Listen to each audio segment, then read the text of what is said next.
das ganze Hexending hat ja schon noch so ein bisschen eine Anhaftung. Und ich möchte zeigen, dass eine Hexe nichts Schlimmes ist, sondern ein Mensch wie du und ich, die einfach naturverbunden sind. Also so in dem Stil. Und so ist die Hexenakademie entstanden.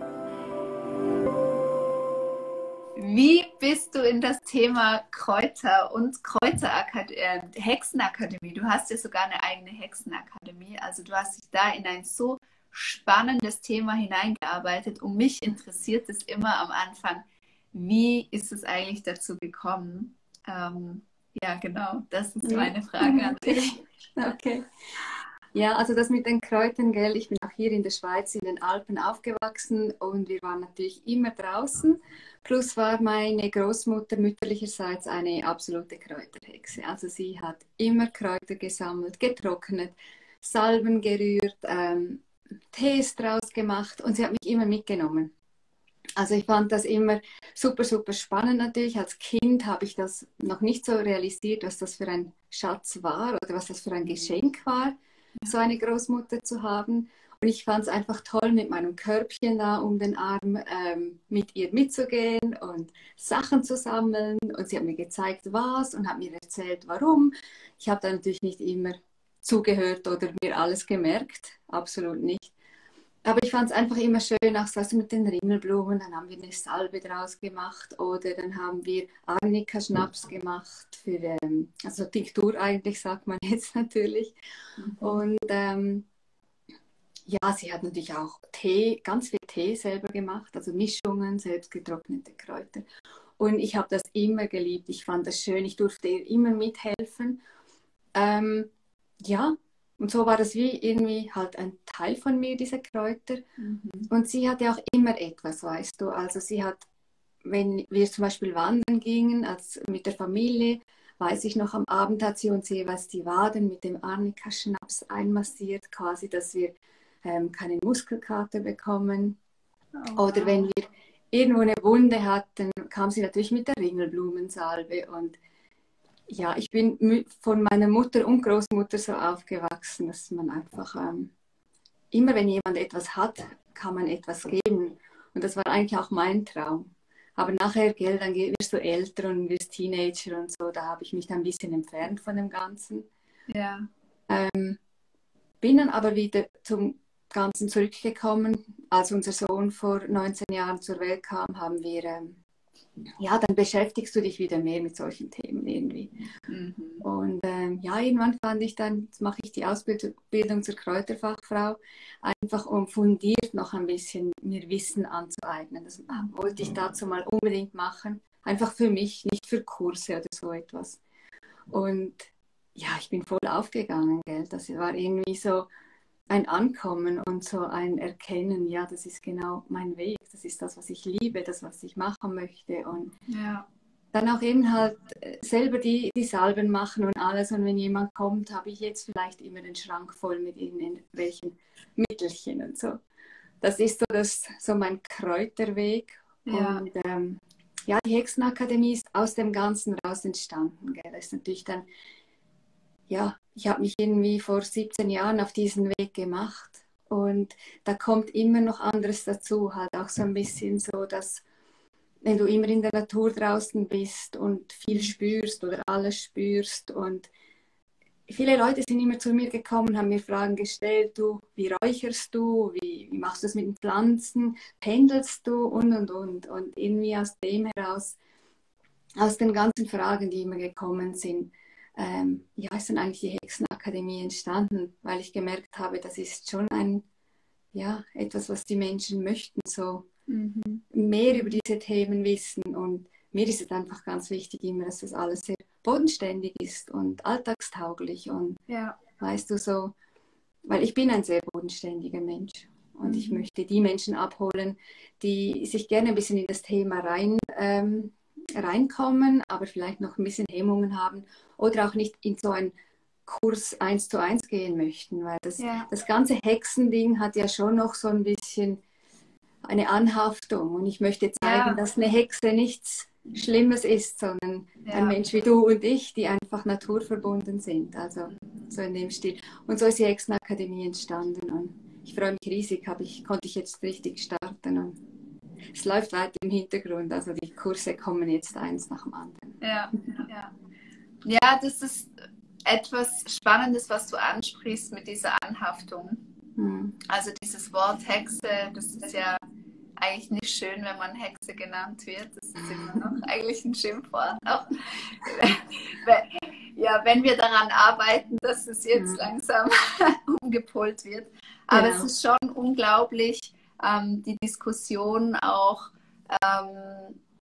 ja, wenn man mit Ärzten spricht aus der Schulmedizin oder Heilpraktiker, dass einfach die Kräuter und diese natürliche Heilkraft, all das, was wir mal kannten, was uns weitergegeben wurde, wie in deiner Geschichte von deiner Großmutter, dass das mal einfach zerstört wurde, dass das alles verbrannt wurde und dass wir jetzt auf Sachen zurückgreifen müssen aus China oder Indien wie TCM oder Ayurveda. Und dabei hätten wir das Wissen bei uns gehabt und es wäre alles saisonal und regional gewesen, weil jetzt lassen wir Kurkuma herholen und so weiter und so fort. Und das ist auch super. Also Kurkuma ist ja unglaublich wirksam. Aber wir hätten ja in unseren Breitengraden auch diese wunderbaren Kräuter. Aber diese Lehrbücher, alles, was festgehalten wurde, wurde halt zu einer Zeit verbrannt. Und das ist eigentlich schrecklich. Das hat einen schrecklichen Einfluss auf unsere Medizin, auf die Entwicklung unserer Medizin und Ärzte und Heilpraktiker. Und ja, dass wir jetzt alles aus dem Ausland kopieren müssten und dabei hätten wir es ja eigentlich bei uns gehabt, ursprünglich mal. Ja. Das ist absolut so. Also das ganze Überlieferte wurde eigentlich mit den Hexen zusammen auf den Scheiterhaufen geworfen. Es wurde halt einfach verteufelt, oder? Ja. Weil, man hat auch gemerkt, wie viel Kraft das hat und wie die Menschen halt wirklich, also eine Hexe war immer schon einfach ein naturverbundener Mensch. Also klar, es gibt immer verschiedene Arten von Menschen, absolut, das ist mir auch bewusst. Aber die achtsam damit umgegangen sind, die hatten ein unglaubliches Wissen. Und das wurde ja schon aus der Steinzeit mitgenommen. Das ist ja nicht irgendwie einfach irgendwo entstanden. Und auch heute jetzt mit vielen Sachen, sei es mit dem Räuchern oder auch mit der Kräuterheilkunde, viele schauen es als Boom an, oder? Es ist irgendwie so etwas, wieder mal was Neumodisches, irgendeine Mode, die räuchern jetzt da. Nein, das geht in die Steinzeit zurück. Also das ist unser Ursprung, das ist unsere Kultur, unsere Tradition. Und wie du sagst, also wir haben alles hier, wir müssen nichts von außen holen. Das ist halt jetzt im Moment da wieder der Boom, oder dass man alles im Ausland holt. Das ist so exotisch und spannend, aber wir haben alles hier bei uns. Es wurde einfach verteufelt, eben wie die Hexen, die Natur... Männer und Frauen, die kräuterkundigen Menschen, wenn etwas so, das ist noch in unseren Zellen drinnen, oder diese Hexenverfolgung und Verbrennung. Und Hexen können ja immer Männer und Frauen sein, oder? Und das ist klar, da ist noch ganz, ganz viel damit behaftet. Also ich habe mich lange nicht Hexe genannt. Ich nenne mich erst Kräuterhexe seit 1,5 Jahren ungefähr. Ja. Ja, irgendwie muss ich auch geschubst werden von einer Mentorin von mir, die gesagt hat, jetzt nenn dich doch endlich mal Hexe. Und es war für mich, jetzt ist es okay und für mich ist das Wort nicht mehr behaftet, aber ich stoße immer wieder auf Menschen, die mich dann, ich habe mal einer gesagt, und ich weiß, die mochte mich extrem, die war, weißt du, so eine ältere Dame war es, und alles, was ich gemacht oder getan habe, fand sie wundervoll. Und dann habe ich gesagt, ich eröffne jetzt eine Hexenakademie. Du, die hat mich angeschaut und sie hat mich fast weggeschubst. Weißt du, so, Hexenakademie? Nein, mach das nicht. Und ich habe gemerkt, wie ich in ihrem Ansehen sofort irgendwie, ich weiß nicht, es war echt heftig, weil ich mir gedacht habe, ich bin doch genau der gleiche Mensch wie vor 2 Sekunden. Und du kennst mich doch, ich bin doch ein bodenständig. Ja, sie hat gesagt, das mit dem Hexenzeugs, da kann so viel Schwarzes kommen. Und ich habe mir gedacht, ja, es gibt immer solche Menschen, das müssen wir schon sagen, die das negativ nutzen. Aber ja, da habe ich dann schon gemerkt, okay, das ist jetzt, ich bin jetzt auch gespannt mit der Hexenakademie. Da gibt es natürlich sicher auch Leute, die das reizen würden, aber weil Hexenakademie steht, Sind sicher auch bei gewissen Menschen Hemmungen da und ich hoffe, ich kann die ein bisschen abbauen, wenn die Leute merken, dass ich ein guter Mensch bin. Ja, das ist echt krass, was der Dogmatismus mit uns macht über Generationen hinweg. Also, dass ein Wort eben so verteufelt wird und nur in die negative Ecke gedrängt wird.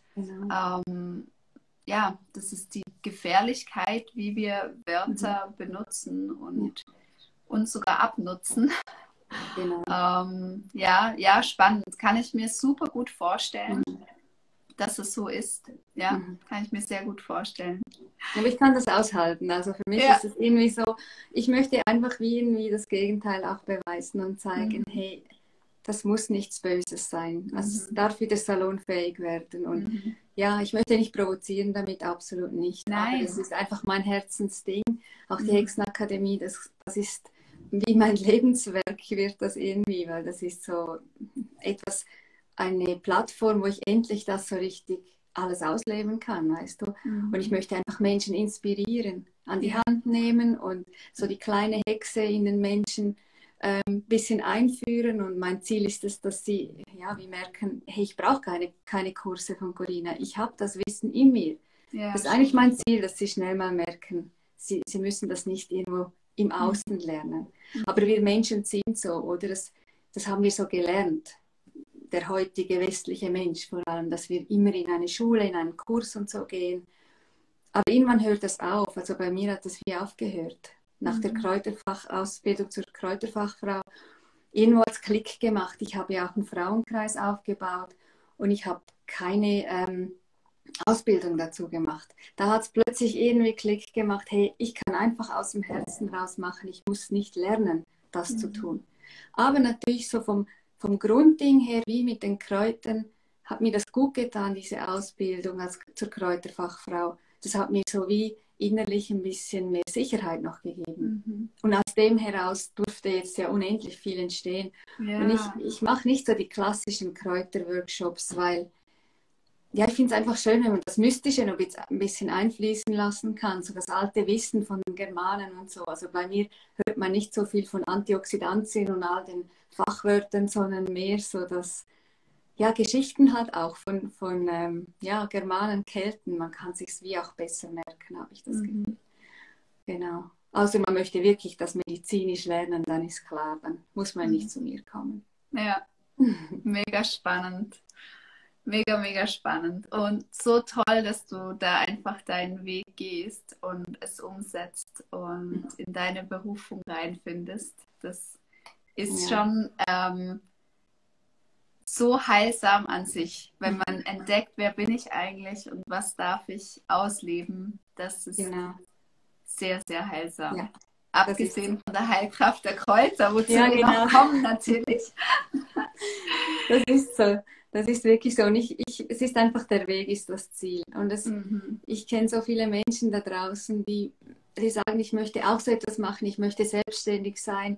Wie mache ich denn das? Und sie gehen suchen, weißt du, sie suchen aktiv nach etwas, das jetzt ihre Berufung sein könnte. Und dann finde ich immer so schwierig, weil das zeigt sich und man muss manchmal einfach die Geduld haben und das, was einem zieht, das, was einem so richtig kribbelig macht innerlich, einen Kurs oder was auch immer, den einfach mal buchen.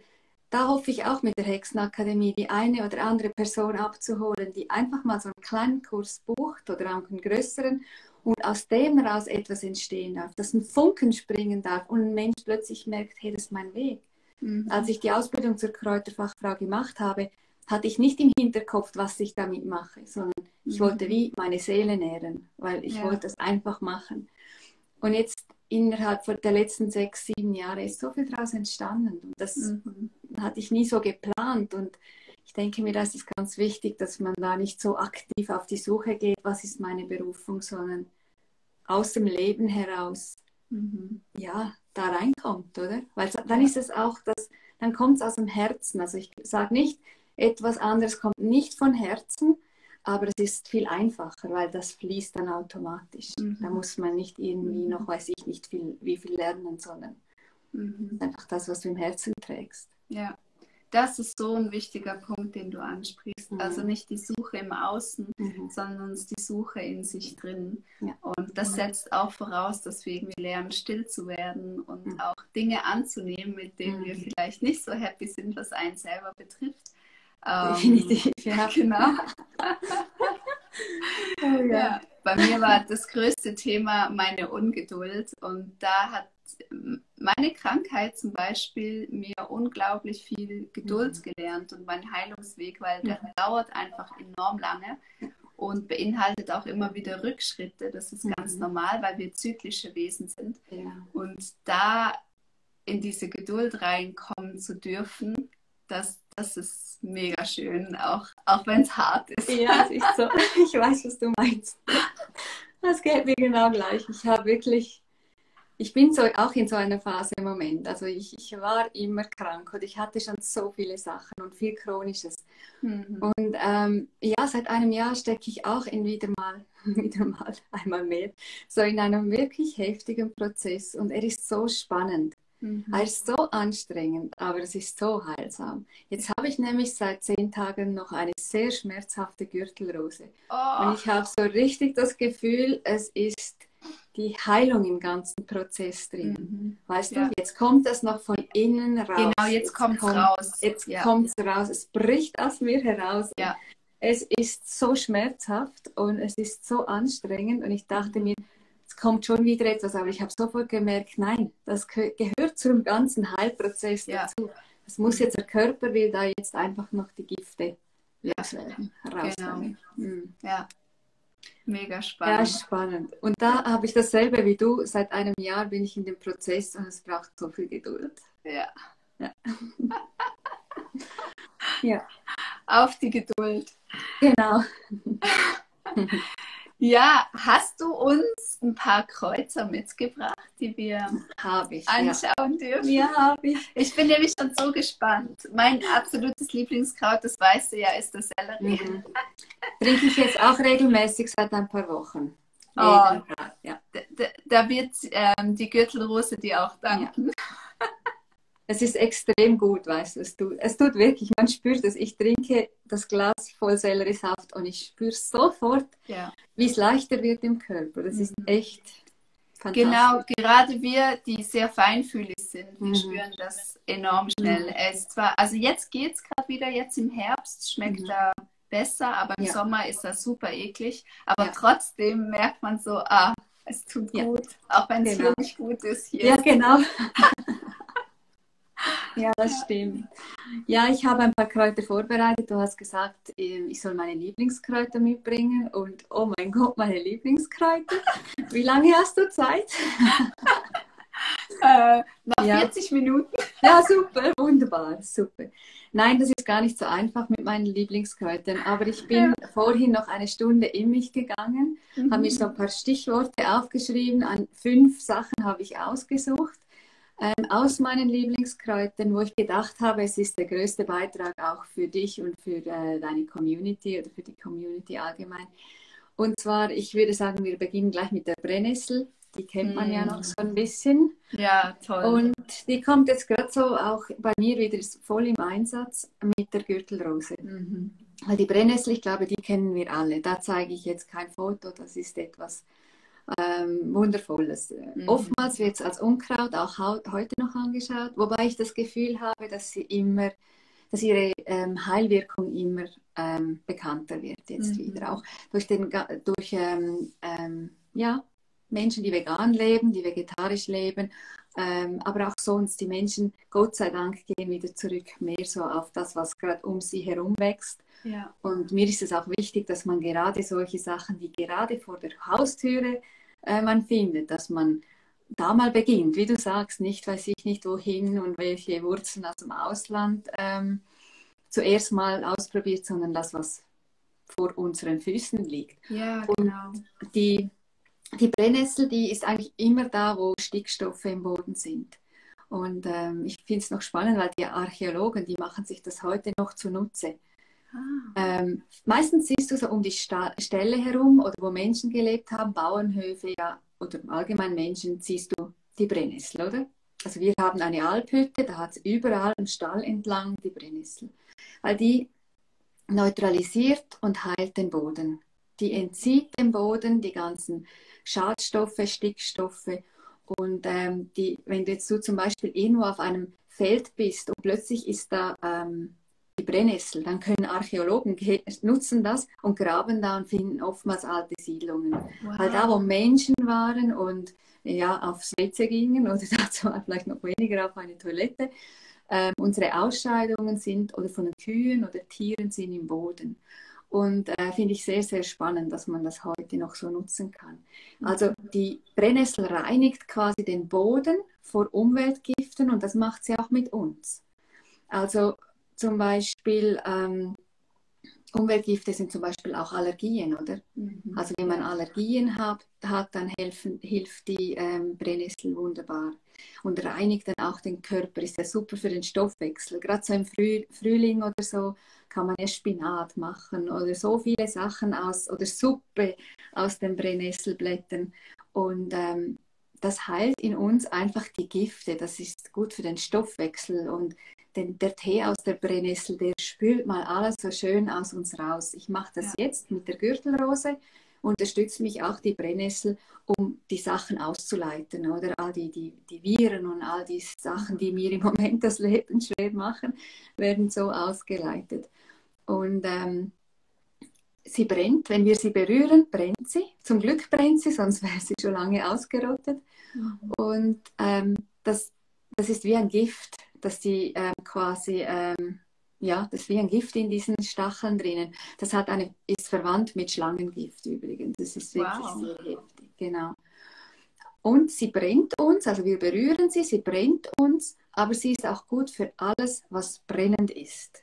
Also wenn wir eben auch Allergien haben, juckenden Ausschlag haben, wenn wir bei den Harnorganen, zum Beispiel Blasenentzündung, ein Brennen haben, oder wie bei der Gürtelrose, das brennt wie Feuer, also das ist höllisch, das Brennen. Und überall da, wo irgendetwas in unserem Körper quasi sich brennend anfühlt, können wir die Brennnessel einsetzen. Plus ist sie einfach wirklich wie soll ich sagen, ein Kraftpaket, so ein richtiges Kraftpaket. Du kannst jetzt im Herbst unbedingt die Samen sammeln. Das kennst du wahrscheinlich oder hast du wahrscheinlich auch schon gehört. Und die Samen kannst du auch rösten und über ein Müsli geben oder in die Suppe geben. Also mit der Brennnessel, das ist eine meiner Lieblingspflanzen, wo ich immer wieder staune, auch in den Kursen, dass den Menschen noch vielen gar nicht so bewusst ist, was für eine Heilkraft das sie hat. Also ja, die Brennnessel finde ich super genial. Mega spannend. Das sind auch gerade 2 Fragen reingekommen. Ja. Die eine ist, da ich noch nicht mein Histamin im Griff habe, traue ich mich nicht an die Brennnessel heran. Wären die Brennnesselsamen auch eine Alternative? Ja, ich würde es mal mit den Brennnesselsamen ausprobieren, einfach nicht zu viel. Wirklich mal sehr, sie sind ja nicht so groß, sie sind sie sind klein und die Blätter, da ist vor allem das Gift drinnen oder das Gift, das ist eben Histamin oder das da in dem quasi eiweißhaltigen Gift drinnen ist. Deshalb, ich würde es mal mit den Samen probieren, ich würde sie aber in dem Fall wirklich zuerst anrösten und dann über dein Essen streuen. Aber vorsichtig und dann kann man immer noch steigern. Ansonsten ist es richtig aufpassen. Auch allgemein, wenn man zum Beispiel Ödeme hat, Wassereinlagerungen, muss man aufpassen, weil das ja den harntreibend ist und das treibt Wasser, also da hast du dann eher noch ein Problem. Oder wenn man eine Herzinsuffizienz hat, kann es zu heftig sein. Brennnesseltee. Und immer auch wie bei allen Sachen, nicht übertreiben, nicht zu viel nehmen. Gerade so bei Brennnesseltee, das so ein bisschen ausschwemmend wirkt, Pause machen zwischendrin. Weil es sind Heilkräuter und gar macht nichts. Und ich hole mir ein Glas Wasser, Corinna. Ja, mach du das. Sprich mal weiter. Das sind noch mehr Fragen.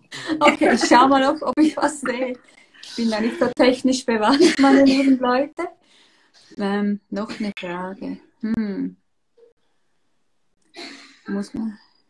Ja, genau. Auch bei einer Kur sollte man zwischendurch eine Pause einlegen. Also, weil es ist zwar gut, dass es ausschwemmt, das ist ja auch blutreinigend und alles, aber mach zwischendurch eine Pause. Also, dass du vielleicht nicht jeden Tag ihn trinkst oder nur weniger pro Tag, aber nicht zu viel auf einmal. Sammeln, kann man Brennnesseln überall sammeln oder im Wald. Ja, schaut einfach beim Sammeln immer, dass es ein Ort ist, wo du, wie soll ich sagen, saubere Pflanzen sammeln kannst. Nicht gerade an der Straße, nicht gerade vielleicht an einem Wohnhaus zu, wo noch jeder Hund dran macht oder so. Du findest ihn aber eigentlich überall. Also schau einfach dort, wo du das Gefühl hast, das ist eine quasi saubere Pflanze. Weil wenn es an der Straße ist und so, dann ja, sind sie halt auch nicht so sauber. Genau. Ja, sie ist gesund, auch wenn sie Giftstoffe bündelt, weil sie schwemmt sie dann aus und das ist das Gute an der Brennnessel. Und sicher allgemein immer genug trinken, wenn man irgendwie so eine Kur oder Stoffwechselkur macht, sollte man sowieso immer genug trinken. Aber das ist okay, wenn sie bündelt es schon, aber sie nimmt es wie überall auf und dann spült sie es raus. Reinigt im Blut und reinigt aber auch allgemein in den Harnwegsorganen. Niereblasen. Genau. Genau, also es ist einfach es ist so ein bisschen wie du gesagt hast, man kann es mit dem Ginseng vergleichen, die Brennnessel. Also es ist wie der Ginseng des Westens. Also das wäre so die Alternative. Genau. Ich muss schnell schauen, ob ich noch etwas sagen wollte. Nein, das ist eigentlich gut so. Ich habe noch 4. Es ist ganz schwierig zu entscheiden, was nenne ich. Also was ich noch ganz interessant finde, ist die Heidelbeere. Das ist auch, also wir sprechen schon von Kräutern, aber das gehört natürlich in die Naturheilkunde mit rein. Die Heidelbeere ist so wie eine blaue Pille, kann man sagen. Jetzt im Herbst, ja, kann man sie wieder ernten, kann man sie pflücken, kann man sie essen. Vielleicht hast du auch schon gemerkt, wenn du zu viel davon isst, bekommst du Durchfall. Also deshalb hilft sie zum Beispiel, wenn man verstopft ist. Also wenn man unter Verstopfungen leidet, auch zum Teil vielleicht ältere Menschen leiden eher unter Verstopfungen oder auch bei Kindern ist das eine sanfte Möglichkeit, mit den Heidelbeeren die Verdauung anzuregen. Wenn man aber zu viel isst, muss man natürlich immer aufpassen, dann ist es gut möglich, dass man Durchfall bekommt. Das heißt, man kann sie auch anwenden, wenn man Verstopfungen hat. Also oder eben, wenn man verstopft ist, nimmt man die frischen Heidelbeeren. Wenn man jetzt aber zum Beispiel Durchfall hat, nimmt man die getrockneten Heidelbeeren. Die helfen dann, den Durchfall ich soll sagen, nicht zu stoppen. Die Heidelbeere hilft einfach, Pilze, Bakterien und Viren aus deinem System rauszuholen. Also da dann einfach die getrockneten nehmen. Man kann sie sammeln und man kann sie auslegen und selber trocknen, das ist kein Problem. Aufpassen, dass man sie ab und zu ein bisschen, wie soll ich sagen, nicht mischt, wie sagt man, umkehrt oder so, dass sie keinen Schimmel bilden, das ist ganz, ganz wichtig. Ja. Man kann sie natürlich auch in einem, wie heißt das so, dieser Dörrautomat, kann man es natürlich auch machen und trocknen. Ich habe nicht so einen, weil ich immer das Gefühl habe, ich möchte es nicht so forcieren und so schnell machen, aber kann man absolut machen. Ist eben super für Kinder, auch für allgemein Magen-Darm-Sachen. Hat viele Antioxidantien, ist entzündungshemmend, hilft da auch. Also jetzt auf den Winter kann man sie gut auch sammeln und eben trocknen. Und daraus kann man dann auch einen Tee machen. Ja. Und den Tee kann man zum Beispiel auch nehmen zum Trinken oder Gurgeln, wenn man Mundschleimhaut, Probleme mit der Mundschleimhaut hat oder auch Halsschmerzen. Oder wenn man kann die getrockneten Beeren nehmen, über Nacht in 1 Liter Wasser, kaltes Wasser einlegen. Am Morgen kann man die Beeren dann verstampfen quasi, die sind ja dann aufgedingselt da und vermörsern oder so und ein bisschen warm machen und dann kann man das Ganze über den Tag verteilt trinken bei Magen-Darm-Beschwerden. Und man könnte sie auch für 6 Monate einfrieren, die Heidelbeeren, damit man im Winter auch zwischendurch so eine geladene Ballung eine geballte Ladung von diesen Superfrüchten hat. Genau. Das ist, ich finde es einfach immer schön, wenn es so etwas ist, was einfach gerade neben uns wächst, oder? Ja, so wertvoll. Ja, mega. Genau. Gibt, ich hatte zu meinem Hustanfall vorhin, ich hatte Mhm. vor über einem Monat eine Grippe, was die Kinder mitgebracht haben, aber Okay. nicht Covid. Okay. Und ich habe seitdem immer wieder Husten. Okay. Was wäre da für ein Ja, da gutes habe ich Kraut? noch eine Pflanze vorbereitet, die genau gegen Husten Super. ist. Und zwar der Spitzwegerich. Den kennst du Oh, vielleicht auch. ja. Der Spitzwegerich ist auch so ein bisschen eine verkannte Pflanze. Ich Ja. denke mir, die meisten kennen ihn. Ich habe aber mein Buch, da mein schlaues Buch. Das ist mein Lehrmittel, auch aus der Schule noch. Mhm. Und ich zeige ihn einfach schnell einmal, weil es ist doch nicht für alle ganz klar, was der Spitzwegerich ist. Er wächst so. Sieht man ihn? Mhm. Das ist der Schön. Spitzwegerich. Mhm. Genau, so ist die Blüte oben. Also der Spitzwegerich, den findest du ja überall, gell? Der ist auf jeder Wiese und wir kennen ihn, seit wir Kinder sind und wir sehen ihn schon gar nicht mehr, weil er einfach überall ist. Und in den Kräuterkursen ist es immer so lustig, oder wenn wir über die Wiese laufen und ich sage, ja, und da haben wir das nächste Heilkraut und dann noch dieses. Eine hat mal gesagt, oh mein Gott, ich laufe einfach so wie ein Huhn über die Wiese, merke gar nicht, ich stehe ja ständig auf Heilpflanzen. Ja, das Ja. ist so. Das ist halt so. Und der Spitzwegerich, den kannst du super für Husten nehmen. Entweder wenn du jetzt sagst, oh, es ist gerade akut, gibt es auch in den Drogerien den Spitzwegerich Hustensaft. Mhm. Das ist etwas Wundervolles. Also das hilft sehr gut gegen Husten, gegen Reizhusten, ähm, ähm, ja, gegen auch Heiserkeit. Es ist so simpel, weißt du. Du Mhm. kannst ihn zum Beispiel auch pflücken und kannst ihn in den Honig geben. Also sagen wir mal so, du nimmst ein Bündel Spitzwegerich und Ja. schneidest den so ein bisschen, kannst ihn noch ein bisschen quetschen, weil damit die Inhaltsstoffe, die Wirkstoffe rauskommen und dann leerst du zum Beispiel ein Glas Honig drüber. Also du nimmst ein großes Glas, schneidest den Spitzwegerich, gibst ihn rein und leerst ein Glas Honig drüber. Und dann lässt du das ziehen für ja, so 4 bis 6 Wochen. Dass die ganzen Wirkstoffe in den Honig gehen können, dann kannst du es abseien. Theoretisch kannst du das auch so essen mit dem Spitzwegerich. Und Und nimmst du davon vom Spitzwegerich nur die Blüte? die Blätter. Die Blätter nimmst du Ja, davon? ja, Okay. genau. Die sind ja die schön spitzen Mhm. Ja. Lanceolata, die spitzen Blätter. Ja. Und die sammelst du, da schaust du einfach, dass du jetzt nicht die ältesten nimmst. Und gell, jetzt im Herbst, jetzt zieht sich natürlich langsam die Energie der Pflanzen wieder zurück in den Boden. Hast du nicht mehr so wie im Frühling die ganz frischen Blätter, aber trotzdem kannst du auch jetzt, also ich finde immer noch recht schönen Spitzwegerich. Und eben, wenn man das jetzt nicht hat, dann schaut einfach, dass man wie jetzt im Winter ein Spitzwegerich-Präparat ja, bekommt. Drogerien haben zum Teil wirklich gute Sirup, die man schon so kaufen kann. Und das hilft wirklich super gegen Husten. Und natürlich Thymian. Thymian ist eins der besten Hustenmittel. Kann man übrigens mit dem Honig genau das Gleiche machen wie mit dem Spitzwegerich. Dass man einfach den Thymian nimmt, in ein Glas Honig drüber und dann so sich einen Thymian-Honig macht. Und dann nimmt auch man, wieder mit diesen 5 bis 6 Wochen. ja, genau.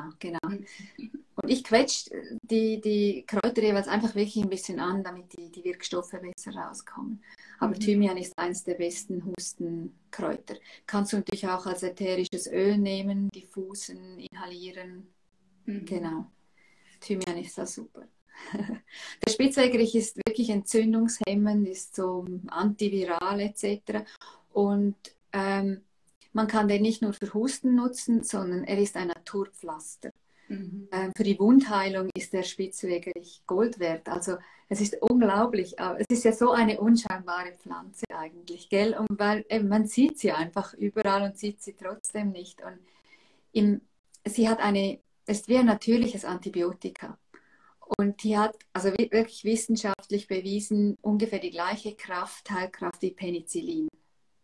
Also im Zweiten Weltkrieg, wenn den Ärzten das Penicillin ausgegangen ist, dann haben sie mit Spitzwegerich gearbeitet. Wow. Und das ist extrem die Heilkraft im Spitzwegerich. Es ist auch Blutstopp, also blutstillend. Und wenn man zum Beispiel draußen ist und man hat, man hat irgendwie, ich weiß nicht, einen Schnitt oder so oder im Wald und ein Kind fällt um und hat eine Wunde, dann kann man die Spitzwegerichblätter nehmen und sie ein bisschen zerquetschen und den Saft kann man direkt auf die Wunde geben. Natürlich schaust du, dass das Blatt jetzt nicht voller Dreck ist, aber das kannst du ja gut abreiben ein bisschen. Und dann kannst du so zerquetschen und die Flüssigkeit oder so dieses zerquetschte also mit der Flüssigkeit Ding, wirklich auf die Wunde drauf machen. Das darf man sogar auf die offene Wunde geben. Es ist entzündungshemmend, es ist, ich finde die Worte nie wirklich, weißt du, zusammenziehen, blutstillend, genau. Dann kannst du zum Beispiel auch ein zweites Blatt nehmen, wenn du kein Pflaster hast, und das rundherum wickeln. Und dann haben die Kinder oder auch du ein Pflaster. Und gleichzeitig heilt das Pflaster auch noch. Also ist von dem her wirklich, wirklich super. Oder man kann es auch brauchen bei Insektenstichen zum Beispiel. Kann man diesen Saft vom Spitzwegerich auch auf die Insektenstiche drauf machen. Genau. Mega. Und bei den Germanen, wenn die Frauen ein Kind geboren haben, haben sie immer in der linken Hand, also auf der Seite vom Herz, eine Spitzwegerichwurzel in der Hand gehalten gegen Komplikationen bei der Geburt. Also ich weiß nicht, jetzt würde man heute wahrscheinlich nicht ins Spital reinlassen mit einer Spitzwegerichwurzel, aber ich finde die Vorstellung noch schön, wie sie sich an der Wurzel gehalten haben und daran geglaubt haben, dass das ihnen hilft durch die Geburt. Aber der Spitzwegerich finde ich ganz, ganz wichtig, weil er einfach so, ja, so alltäglich ist und ich schön würde finden, wenn man ihn ein bisschen mehr beachtet. Ja. Genau. Probier mal ein bisschen Spitzwegerich. Mache ich. Und da war auch gerade die Frage, wenn dann diese Honigtrinktour, also wenn man das abgesiebt hat, was würdest du dann empfehlen? Portionsmäßig pro Tag nimmt man Also ich würde dann schauen, 3 bis 4 Mal am Tag einen Teelöffel voll zu nehmen. Ja. Und den so in den Mund zu nehmen und wirklich im Mund, wie soll ich sagen, einzuspeicheln und wirklich so überall hin, dass es wirklich über die Schleimhäute reingehen darf, die Heilkraft. Und natürlich, er ist auch sonst lecker, den kannst du auch sonst, oder auch ein Thymian-Honig kannst du dich wunderbar nutzen für aufs Brot allgemein, weil es einfach einfach gut für den Körper ist. Oder im Winter auch mal einfach in den Tee, einen Löffel von dem Honig in den Tee geben. Es ist entzündungshemmend, es ist antiviral und so, weißt du. Das hilft uns ja immer auch noch so ein bisschen vorbeugend. Ja, genau. Mega. Muss ich auch mal schnell trinken? Ja, das ist echt fies mit dem Husten. Und vor allem geht es dann ein paar Stunden und dann kommt es ohne Vorwarnung. Ich denke so, ja, genau. Ja, ganz genau. Ja. Ja, und immer einfach halt gut befeuchten, gell? Genau. Ja. Und das hat eben der Spitzwegerich auch. Der hat ziemlich viel Schleimstoffe. Das hilft dann halt der Schleimhaut auch, dass so ein bisschen das Reizsymptom weggeht. Oder diese Huste, der Reiz da im Hals. Indem dass er dann schön die Schleimhäute wieder befeuchtet. Mega. Ja, genau. Und dann habe ich natürlich noch eins meiner wirklich Lieblingskräuter und das Lieblingskraut meiner Großmutter. Das muss ich doch hier schon auch noch teilen, oder? Ja, unbedingt. Wie steht es mit der Zeit? Gut. 20 Minuten. Ne? Ja, super. Gut, dann kann ich wieder ein bisschen slow down. Und zwar das Johanniskraut. Das Johanniskraut das war wirklich das Lieblingskraut meiner Großmutter. Und das ist ja bekannt so als Kraut also es hat eine stimmungshellende Aufwirkung. Man nimmt es auch so ein bisschen als natürliches Antidepressiv. Da muss man ja immer ein bisschen aufpassen, oder? Weil, wie soll ich sagen, es ist natürlich ein Kraut und es wirkt halt langsamer. Wenn man eine schwere Depression hat, ist es natürlich wichtig, dass man das anschaut und wirklich vielleicht auch noch mit anderen Mitteln dahinter geht. Aber wenn man einfach ein bisschen Stimmungsschwankungen hat, vielleicht gerade auch in den Wechseljahren, kann man sich wunderbar damit selber helfen, indem dass man Johanniskrautextrakte zu sich nimmt, einfach um so die Stimmung so ein bisschen auszubalancieren wieder. Also wir haben im Nachhinein, meine Großmutter ist gestorben, als ich 20 war. Und erst danach hat meine Mama manchmal gesagt, weißt du, also Nani, die Großmutter, ja, sie hatte auf jeden Fall Depressionen. Das war mir dann im Nachhinein, muss ich sagen, ja, ja, natürlich hatte sie Depressionen, absolut. Darum war es wahrscheinlich wirklich auch ihr Lieblingskraut. Also wir haben das immer gesammelt, ich habe es immer so faszinierend gefunden. Ich weiß nicht, ob alle das Johanniskraut kennen. Das ist dieses hier. Das ist schon wie eine Sonne, oder? Ja. So im Strauß ist es dann so. Es ist wirklich, es ist ganz ein schönes Kraut. Es ist so ein bisschen, hier sieht man halt noch so, genau. Man muss ein bisschen am Anfang, wenn man es noch nicht so kennt, halt wirklich wissen, welches das es ist. Aber ja, das ist so wie eine Sonne. Also ihr habt das vielleicht jetzt vorhin schnell da gesehen. Und es ist ganz gelb, also es ist eine Sonnenpflanze, die trägt in sich wirklich die Sonne. Und diese Sonne bringt sie dann auch in unser Gemüt mit rein. Wow. Und das ist wirklich schön. Ich finde gerade jetzt im Moment, wo so viele Menschen so ein bisschen zu kämpfen haben und so die Sonne bei vielen Menschen irgendwo verduftet ist, kann man sich zum Beispiel auch sehr gut helfen mit. Oder wenn man gerade irgendwie Mühe hat und mit allem nicht so zurechtkommt und alles so dunkel aussieht und so schwer ist, dann unbedingt mit dem Johanniskraut mal ausprobieren. Man bekommt das in eben so Extrakte, das ist meistens so Tablettenform oder so. Zum Teil sind die Sachen unterdessen sogar rezeptpflichtig, je nach Dosierung. Aber es gibt ja auch, in der Homöopathie gibt es das Hypericum, das ist das Johanniskraut. Und ja, ich finde es einfach gut, wenn man merkt, dass man halt so ein bisschen down ist, dass man mit den Pflanzen sich helfen kann. Man muss das nicht einfach aushalten. Und ich stelle es mir so vor, wenn man so etwas nimmt, stelle ich mir auch selber immer vor, das bringt jetzt wirklich die Sonne ins Gemüt wieder. Und das sind ja auch wie kleine Sonnen. Und wenn man die dann innerlich nimmt, ist das extrem wertvoll. Das Johanniskraut, das echte, um es zu erkennen, ist jetzt schwierig so im Online das zu erklären, aber die Blüten, wenn du nicht ganz sicher bist, ob das echte Johanniskraut ist, dann nimmst du die Blüte mit der Knospe und dann reibst du es mal zwischen den Fingern und dann ist der Saft ganz rot, blutrot. Finde ich auch faszinierend, oder? Wow. Die Pflanze ist so eine feine Pflanze, so ein schönes, helles Wesen und dann verreibst du sie und das ist blutroter Saft. Das ist das Hyperizin, also der Wirkstoff, der daraus kommt. Und das ist das echte Johanniskraut. Und daraus kann man auch Rotöl machen. Also man gibt dann ich nehme immer 3 Finger und nehme oben einfach so ein Stückchen weg. Und dann gebe ich es in ein Glas und dann mit einem guten Olivenöl zum Beispiel, einfach ein gutes Öl und füllen und dann zuschrauben.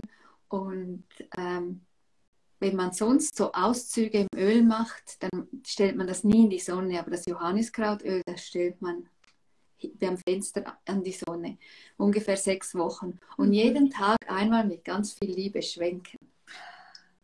Weil das hilft, das sollte man eigentlich machen bei so Ölauszügen, aber es hilft einfach, um die Wirkstoffe noch mehr rauszulösen. Und immer schauen, dass es gut gedeckt ist mit dem Öl, nichts rausschaut, weil das kann sonst schimmeln. Und das Schöne ist ja, du hast dann diese gelben Blümchen und das Öl und nach kurzer Zeit verfärbt sich das Öl dann rot. Wow. Und bis nach 6 Wochen ist es so ein richtig schönes, tiefrotes Öl, das du bekommst.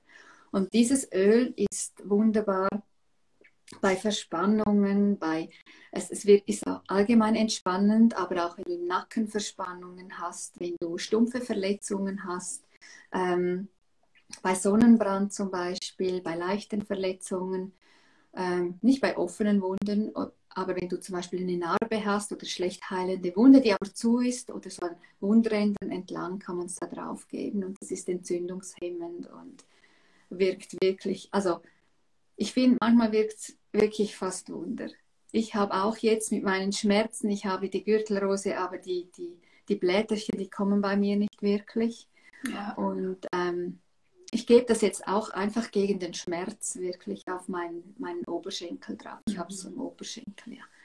Ja. die Gürtelrose. Aber das hilft auch gegen die Schmerzen. Also es ist wirklich dieses Rotöl, das ist so etwas Wundervolles. Und auch das Öl kannst du auch nehmen für die, also es ist vor allem für Schmerzsachen. Aber ich finde, es bringt auch mit dem Öl einfach so viel Licht ins Leben wieder. Also das Johanniskraut, das ist wunderbar. Natürlich kannst du es auch in Teeform zu dir nehmen. Es gibt Cremen, es gibt Tinkturen, es gibt in der Homöopathie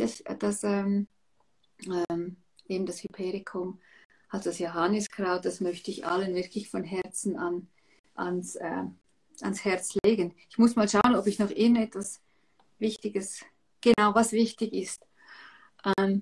Bei Menschen, die eine sehr helle Haut haben, muss man aufpassen wegen Photosensibilität. Also wenn du jetzt zum Beispiel deinen Nacken einschmierst mit diesem Rotöl und du eher hellhäutig bist, auch allgemein musst du aufpassen, oder innerlich gerade in höheren Dosen das nimmst, wenn du an die Sonne rausgehst, weil du kannst wirklich deinen Sonnenbrand bekommen. Mhm.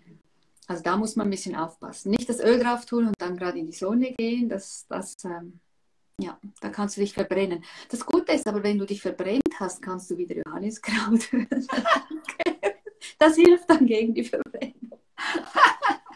Sehr gut. So schließt sich der Kreis. Ja, so schließt sich der Kreis. Und man muss aufpassen mit dem Johanniskrautextrakten wirklich, wegen Wechselwirkungen mit anderen Medikamenten. Also wenn man die Pille einnimmt, Medikamente bei Krebs, bei Herzsachen, bei ganz vielen Sachen. Also muss man wirklich aufpassen, weil es Wechselwirkungen geben kann. Das ist ein sehr, sehr starkes Naturheilmittel, das Johanniskraut, das nicht unterschätzen. Ja, gewisse Leute sagen vielleicht, ja, das wird jetzt halt einfach gesagt, das ist gar nicht so schlimm, aber ich möchte das nicht empfehlen und dann ist irgendetwas. Also ja. Dann muss man wirklich dem Arzt sagen, ich nehme noch darf ich ein Johanniskrautpräparat einnehmen? Weil es kann zum Beispiel sein, dass die Pille dann vielleicht nicht mehr wirklich wirkt, oder? Das wollen wir ja dann vielleicht nicht. Oder die Wirkung eines Medikamentes extrem verstärkt wird, zum Beispiel im Zusammenhang mit einem Antidepressiva. Kann das ja dann in die falsche Richtung gehen oder dass die Wirkung eines Mittels reduziert wird, eines Medikaments. Also da ein bisschen aufpassen. Nicht unterschätzen eben die Kraft der Natur. Ja. Aber das Johanniskraut ist, glaube ich, jetzt so für diese Zeit ein wundervolles Mittelchen. Mega. Da kam noch eine spannende Frage rein, und zwar, muss man vor dem Fuchsbandwurm Angst haben, wenn man Kräuter und Beeren aus der Natur isst? Ja, das ist so eine Frage, gell? Also das hat man ja so viele Jahre uns immer eingetrichtert, und ich hatte ein paar Jahre wirklich auch so ein bisschen Angst, habe mich aber mit Spezialisten unterhalten auch schon über dieses Thema, und die sagen, nein, musst du keine Angst haben. Also ich nehme zum Beispiel auch die Heidelbeeren oder so, ich nehme sie einfach, ich wasche sie. Und was ich ganz wichtig finde, ist, dass man wirklich auch nicht mit Angst dann pflückt oder sie isst, die Beeren, oder nutzt die Pflanzen, weil das macht so viel aus, auch wie wir dann, mit welcher, nicht nur Absicht, aber mit was für Ängsten wir dahinter gehen. Also wenn du jetzt zum Beispiel Angst hast und sagst, hey, ich habe echt Angst, diese Beeren zu pflücken, eben deswegen, ja, wahrscheinlich erwischst du genau, dann ist irgendetwas. Oder du hast dann nur schon das Gefühl, das tut dir nicht gut. Dann mach's lieber nicht. Dann kauf dir lieber irgendwie im Bioladen oder irgendwo in einem Markt oder so, okay, Heidelbeeren ist jetzt nicht unbedingt eine Zuchtpflanze, aber dann kauf dir lieber kontrolliert angebaute Bio-Demeter-Sachen. Weil dann bringt es dir nichts. Dann wirst du mit Ängsten dahinter gehen, und das funktioniert nicht. Also immer da auch ganz fest auf sich selber hören. Ich habe jetzt wirklich die Einstellung, es ist okay, und hatte nie ein Problem. Genau. Ja, das ist so ein spannendes Thema, was du gerade auch noch auftust, diese Intuition, wie wir die Dinge machen. Unsere Hexen, die haben ja auch immer schön Lieder gesungen während dem Pflücken. Ja, genau. Und das fand ich auch so schön, als ich das gelesen habe, dass sie in Resonanz gegangen sind mit den Pflanzen und mit ihnen gesprochen haben und eben diese Lieder und dann immer passend zu der jeweiligen Pflanze, zu deren Charakter und Eigenschaften. Genau. Das finde ich auch so schön, dass man ja, in beide Richtungen kann es ja gehen, in die Angstrichtung, aber auch in diese Segensrichtung, dass man wirklich in Resonanz geht mit den Schwingungen der Pflanzen. Ja. Und dass wir auch Impulse haben, die den Pflanzen auch helfen. Also es sind nicht nur die Pflanzen, die uns helfen, sondern wir können mit unserem Gesang oder dem, was wir aussprechen, auch Heilung schaffen oder Heilpotenzial entfalten. Absolut. Deshalb auch immer, wenn du rausgehst, gerade zum Beispiel beim Johanniskraut, dann heißt es ja dann immer, man sollte das Johanniskraut um den Johannitag oder um die Sommersonnenwende pflücken, am besten am Mittag, wenn nach ein paar Tagen schönem Wetter. Okay, ich schaue auch, also es muss trocken sein, wenn man sammelt. Es sollte nicht nass sein, die Kräuter, das ist klar. Aber ich denke, ich sage den Leuten auch immer, es macht keinen Sinn, auf den Mond, auf Tage, auf das, was man halt sagt, nur zu schauen und dann total gestresst aus dem Büro rauszurennen, schnell das Johanniskraut ausreißen, nach Hause rennen, das irgendwo hinlegen und dann wieder ins Büro gehen und dann muss man das am Abend noch verarbeiten oder so. Also die Energie, die bringt überhaupt nichts. Dann lieber irgendwie an einem anderen Tag, der halt nicht perfekt ist, aber mit Freude dahinter und mit Wertschätzung der Natur gegenüber, dann ist das Johanniskraut die Wirkung von allen Sachen sowieso top. Also das finde ich ganz, ganz wichtig. Und meine Großmutter hat wirklich immer gesungen, ich kann dir aber nicht sagen, was sie gesungen hat. Das weiß ich nicht mehr, was sie gesungen hat. Ich bin ein Mensch, der meistens singend und summend durchs Zeugs läuft. Also ich habe jetzt nicht diese Gesänge so, aber ich gehe wirklich, wenn ich pflücke, wenn ich ernte, dann gehe ich immer mit Freude dahin. Ich bedanke mich immer bei der Pflanze. Ich erzähle der Pflanze immer, wofür dass ich sie jetzt nehme. Oder auch wenn ich Harz nehme, dann erzähle ich dem Harz also ich gehe zum Beispiel hin an den Baum, sehe ein schönes Harz, dann schaue ich, ob ich das wegnehmen kann, ohne den Baum nochmals zu verletzen. Ich gehe nie mit dem Messerharz suchen, das mag ich nicht. Ich gehe hin, ich versuche das Harz wegzunehmen. Also zuerst erkläre ich dem Baum, schau, ich brauche das Harz, um zu räuchern, oder ich mache Salben draus. Also dein Wesen darf weiterleben. Ich nehme es nicht einfach so weg. Du wirst wertgeschätzt und wirst weiterverarbeitet und darfst so weiterleben. Und dann gehe ich hin und nehme das und versuche es wegzunehmen. Und wenn es beim zweiten Mal nicht kommt, dann lasse ich es. Dann denke ich mir, der Baum möchte es behalten. Ansonsten nehme ich es mit. Und dann halte ich die Hand an den Stamm, bedanke mich nochmals ganz herzlich. Wir nehmen immer so ein bisschen Tabak mit oder Äpfel oder Mais oder Salbei zum Verräuchern und bedanken uns dann allgemein einfach noch bei der Natur für die Gaben, für das, was wir bekommen haben. Also ich finde es schon auch noch wichtig, dass wir nicht einfach rausgehen und das für selbstverständlich anschauen. Also ich sehe manchmal Menschen, dann gehen sie zu einem zu einem Holunderstrauch und pflücken die Blüten wie wild oder die Beeren jetzt im Herbst. Und ich denke mir, kann man das nicht ein bisschen feiner, achtsamer machen und nicht gerade einen ganzen Baum da pflücken? Ich nehme nie mehr als 10% von der Pflanze, wenn ich etwas ernte.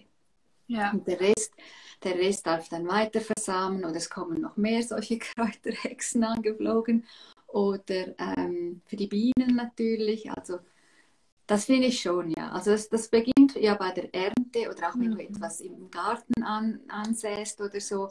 Und das geht bei der Weiterverarbeitung natürlich weiter. Eben mit viel Liebe das Glas schwenken, mit der Absicht und dem Gedanken, wow, jetzt lösen sich die ganzen Wirkstoffe raus. Und wenn ich zum Beispiel eine Salbe rühre, dann singe ich wirklich immer. Also wenn ich einen Schlafbalsam rühre, dann singe ich Schlafkinde, Schlaf dazu. Und wenn ich mein Heilbalsam, das darf man ja alles nicht sagen, tut mir leid öffentlich, mein Heilbalsam rühre, dann singe ich Heile, Heile, Säge.